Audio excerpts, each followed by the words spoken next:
അതിഭാവുകത്വം നിറഞ്ഞ എല്ലാ കഥകൾ പ്രചരിപ്പിക്കലാണ് സൂഫിസത്തിന്റെ അടിസ്ഥാനം. നോക്കൂ നിങ്ങൾ ചില ഉദാഹരണങ്ങൾ.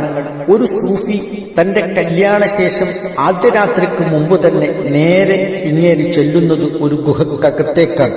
അവിടെ നിന്നും പിന്നീട് അയാൾ പുറത്തിറങ്ങുന്നത് 5 വർഷത്തിന് ശേഷമാണ്.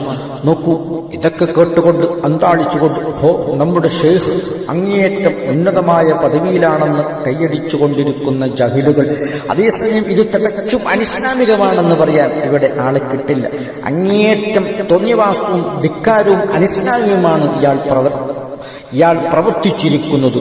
നോക്കൂ, നമ്മുടെ നാട്ടിൽ പ്രചരിക്കുന്ന ചില ഗാനങ്ങളിൽ 40 വർഷത്തോളം ഒരു ഷെയ്ഖ് ഇശാഇന്റെ ഒന്നുകൂടി അയാൾ സബഹി നമസ്കരിച്ചു എന്നാണ് പ്രചരിപ്പിക്കുന്നത്.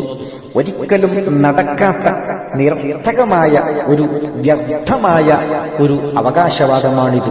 എന്നിട്ടും ഇതിനൊക്കെ കൈയടിച്ചുകൊണ്ട് പ്രോത്സാഹിപ്പിച്ചുകൊണ്ട് നമ്മുടെ സൂഫിസം എന്ന് പറഞ്ഞുകൊണ്ട് തലയിലേക്ക് നടക്കുന്ന ജാഹിലുകൾ, ഇവരെക്കുറിച്ച് വളരെയധികം ദയനീയമായ അവസ്ഥയാണ് അവരുടേത്. ഈ ഇരു ലോകത്തും അവർക്ക് ലഭിക്കാനിരിക്കുന്ന കഷ്ടനഷ്ടങ്ങളാണെന്ന് പറയാതെ വയ്യ.